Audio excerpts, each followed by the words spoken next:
It is, no matter whether it's your first vote or many beyond that. This is the most important election in our lifetimes. You can make all the difference. Here in Florida, you can determine the outcome of this election.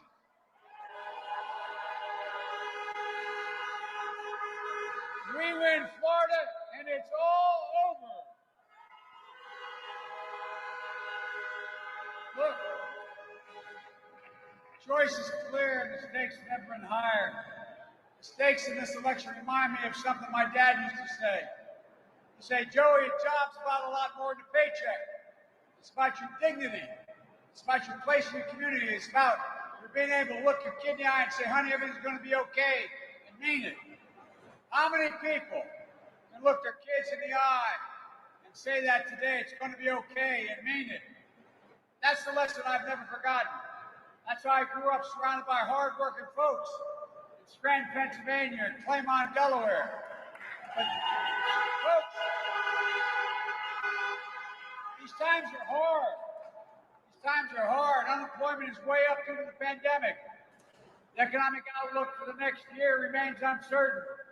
And across Florida and the country, folks are worried about being able to pay their rent, their next mortgage payment, whether or not they can purchase a prescription to put food on the table, worried about school and their kids.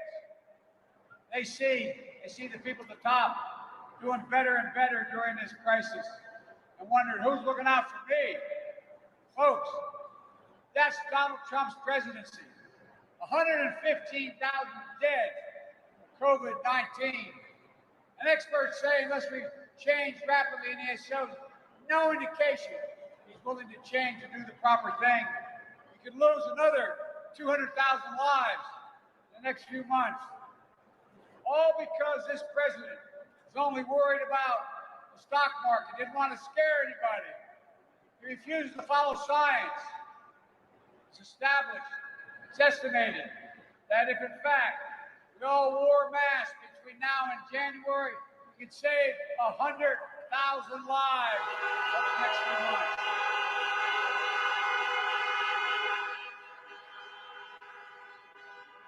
Folks, what bothers me the most about this guy, in his own words, the president knew back in January when he was briefed in detail after lying about it, saying he never read the intelligence community's warnings about how dangerous this was. What did he do? He learned in January, the end of January, that in fact this was a virulent virus, that it was passed on easily, that it was airborne. But he didn't tell anybody. He went on tape an interview with Bob Woodward, a journalist, telling him, trying to ingratiate himself to him, telling him he knew how dangerous the disease was back in January. But he did nothing. Not a single thing, didn't say a word to anybody. Ask yourself, why didn't he tell the country? He said nothing.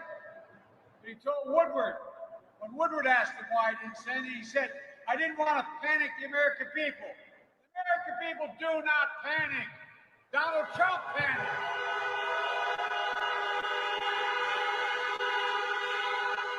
We don't scare. Americans have faced every problem that's ever confronted us. And his reckless personal conduct since the diagnosis has been unconscionable. The longer Donald Trump remains president, the more reckless he becomes. 3 more weeks before we end this madness.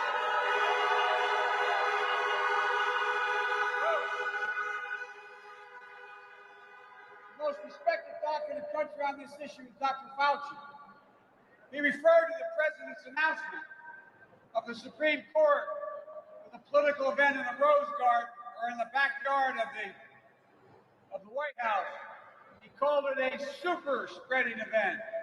Look at all the people who became contagious and got ill. And how is he responding now? Trump, is running a national ad on television. You may have seen it. Taking quote of Dr. Fauci out of context. Dr. Fauci said way back in March, referring to public health officials. He said, I can't imagine that anybody could be doing more, referring to the public health officials across America. Yet, the Trump campaign deliberately lied, making it sound as if Fauci was talking about Trump. Fauci went public after the ad came out saying, I did not get permission for that quote, and it wasn't referring to the president.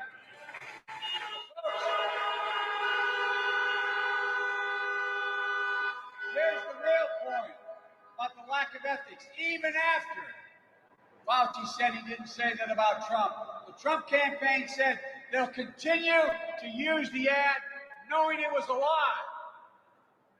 Folks, I don't recall any administration, any presidential candidate, neither major party doing anything like that.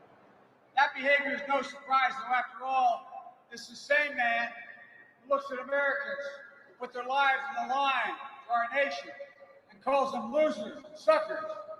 Folks, I carry with me a card, my schedule card, that lays out on the back my schedule, the last back page, in a black box I carry every day for the past 13 years. It says, daily troop updates. U.S. troops have died in Iraq and Afghanistan. 6,924, not around 6,900, 924, because every one of these fallen angels left behind an entire community. They deserve our respect. Troops wounded in Afghanistan and Iraq. 53,194, not 53,000 about. Folks, my son was one of those who volunteered to go to Iraq for a year, came home and he passed away. He was not a loser. He was an American hero. He won the Bronze Star. He took a service medal. And all his comrades left behind, they were patriots. Who the heck does this guy think he is? And now, as a consequence of this overwhelming lying and misleading and irresponsible action on the part of Donald Trump, how many empty chairs are there around dinner tables tonight because of his negligence? How many husbands or wives at night lean over to touch and say goodnight to their wife or husband, and they're not there? How many people have holes in their heart and lost part of their soul? Debbie Ross and I talk about this. How can we have a guy like this? Ladies and gentlemen, we're so much better than this. Despite the crisis we face,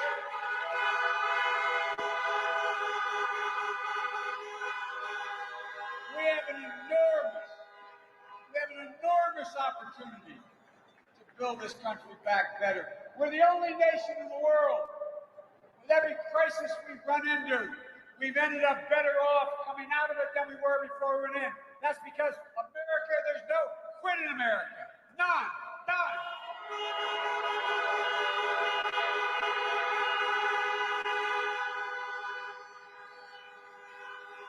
It's about time to start rewarding work, not wealth. To give everyone a fair return on their work, an equal chance to get ahead.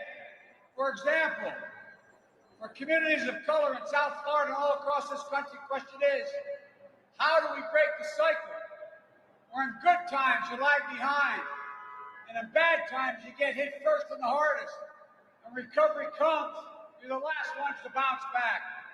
The answer is simple: justice, criminal justice, police reform. I know the nation is strong enough to both honestly face systemic racism and strong enough to provide safe streets for our families and our businesses that too often bear the brunt of looting and burning. We have no need for armed militias roaming American streets, and we should have no tolerance for extremist white supremacist groups marching on our communities.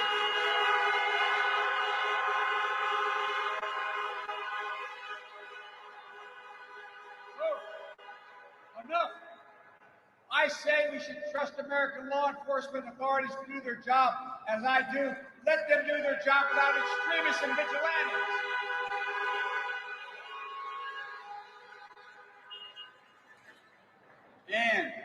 You say we have no need to face racial injustice in this country. You haven't opened your eyes in America. There have been powerful voices for justice in recent weeks and months. I spent time with George Floyd's family, his 6-year-old daughter, Gianna, when I met with her. I knelt down to say hi to her. And she looked at me and said, "Daddy changed the world. Daddy changed the world." Also, Jacob Blake's mother, who I got to know, when she said the violence didn't reflect her son and the nation needed healing, and she prayed for the police. Or Doc Rivers, the basketball coach, choking back tears when he said, quote, "We're the ones getting killed. We're the ones getting shot. We've been hung." Went on to say it's amazing why we keep loving this country when this country does not love us back. Think about that. Think about what it takes for a black person to love America. That's a deep love for this country that for far too long has gone never fully recognized. We need American leadership to seek out, to de-escalate tensions, to open the lines of communication, to bring us together. Look, ladies and gentlemen, it's time, President, to heal, to hope. As President, I'll do precisely what I will do.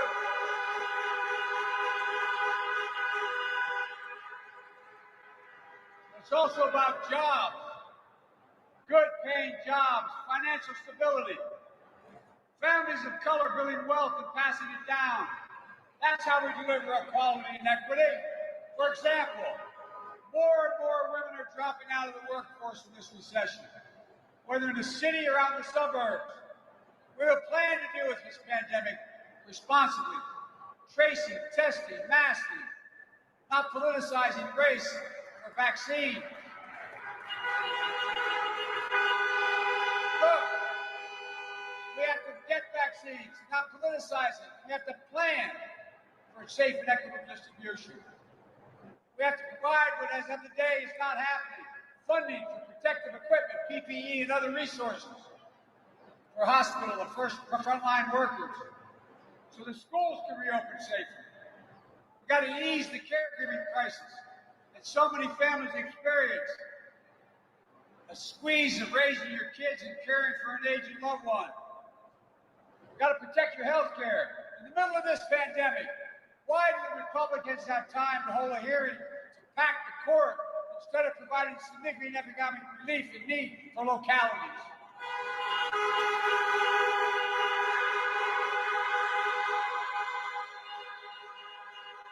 I'll tell you why. It's about wiping out the Affordable Care Act, to wipe it off the books. Because their nominees said in the past that the law should be struck down.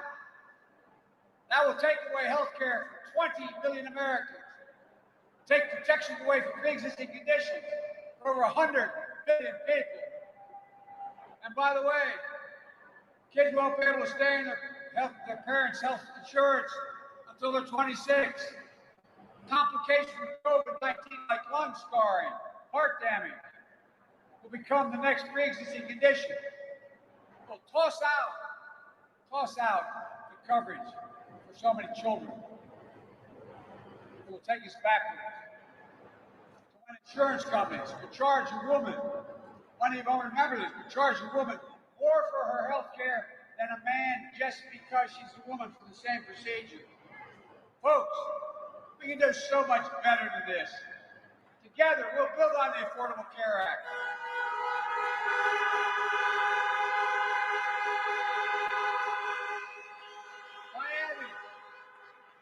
By adding a new health insurance option, a not-for-profit option, which will give private insurers a real competitor. We'll increase subsidies and premiums and lower costs to get more coverage, lower deductibles, lower out-of-pocket expenses. And by the way, anybody who qualifies for Medicare but lives in a state like your governor that doesn't allow for 800,000 people to have it will automatically be enrolled.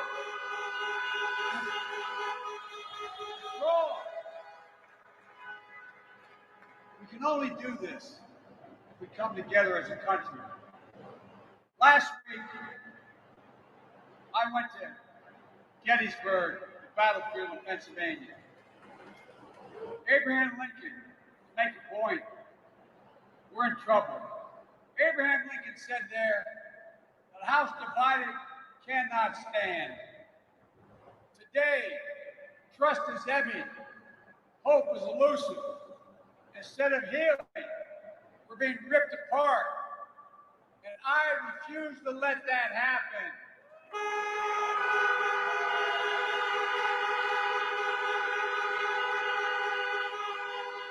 When I announced I was running, I said I was running. One of the reasons was to unite America. And I was made fun of. They said, "You can't do that anymore. You used to be able to do it, Joe. You can't do it now." But the only way democracy can function is with consensus. Otherwise, it becomes semi-dictatorial like this guy's trying to do. Look, we need to revive the spirit of bipartisanship in the country, a spirit of being able to work with one another. When I say that I'm told that was fine, Joe, you used to be able to do that, but you can't do it anymore.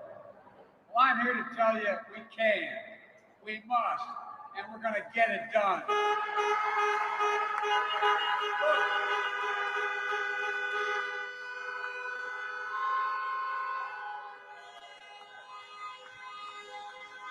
I'm running as a proud Democrat, but I will govern as an American president. I work for Democrats and Republicans. I work for those who vote against me as hard as those who voted for me. That's the job of the president, to heal. It's a duty to care for everyone. Look, folks, you too have a sacred duty. As my friend John Lewis, who recently passed away, would say, it's a sacred obligation to vote, and it matters. Florida matters. You elected me and Barack Obama in 2008 and 2012, and I'm asking for your trusted support again in 2020 for Kamala Harris and Joe Biden.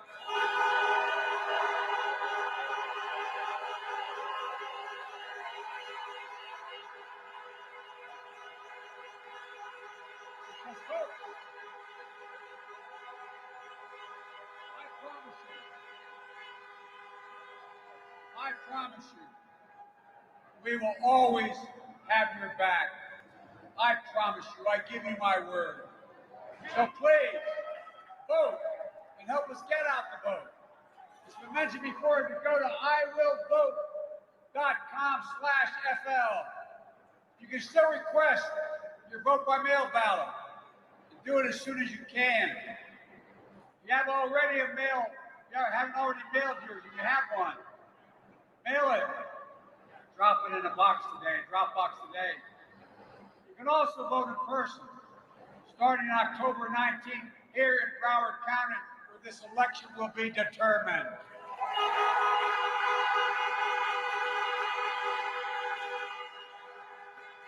Folks, the country needs you. Tell everyone you know, everyone you meet, to vote. No matter what. Don't let anyone discourage you or tell you your voice won't count. It does, it will. You are the American people, and you will decide our future, not Trump. Vote. Vote. Thank you. As my friend, the Congressman Debbie knows, I hadn't planned on this time. My son had passed away. I was working as a professor. I thought, enough.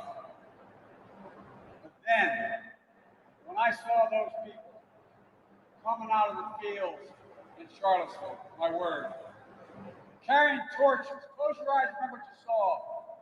Their veins bulging, chanting the same anti-Semitic bile, carrying Nazi insignias that were carried and chanted in Germany in the 30s, accompanied by the Ku Klux Klan and white supremacists.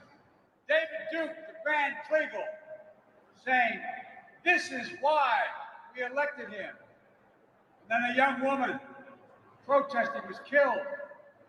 They went to the President of the United States and they said, "Mr. President, what do you think?" Here's what he said, something no president in American history has ever said. He said, quote, "There were very fine people on both sides. God Almighty." That's when I realized, and I said at the time, we're literally in the battle for the soul of this country, for our decency, our honor, our compassion, who we are. We hold these truths to be self-evident, that all men and women are Christians. Folks, we've never fully lived up to that. We've never walked away from it. Every generation has opened the aperture wider. This is the first president ever to flat walk away from it. It's time to restore America's soul. It's time to rebuild the backbone of America, the middle class. It's time to bring everybody along, no matter your race, your age, your gender, your ethnicity, your sexual orientation, or your disability. It's time to unite America. And we'll do that by choosing hope over fear, by choosing science over fiction, truth over lies, and unity over division. There's nothing beyond the capacity of this nation when we stand together. So it's time to stand up, take back this democracy. When I was a kid, John Kennedy said we're going to the moon. Everybody remembers, we all had to learn what he said about that, the speech. There's one line that he always used on the Senate floor when I was a senator. My colleagues would kid me. And he answered the unasked question, why are we doing this? He said, because I refuse to postpone. I refuse to postpone one more day this president's responsible action. So let's get up. Let's take back this country. Show the world who we are. May God bless you and may God protect our children.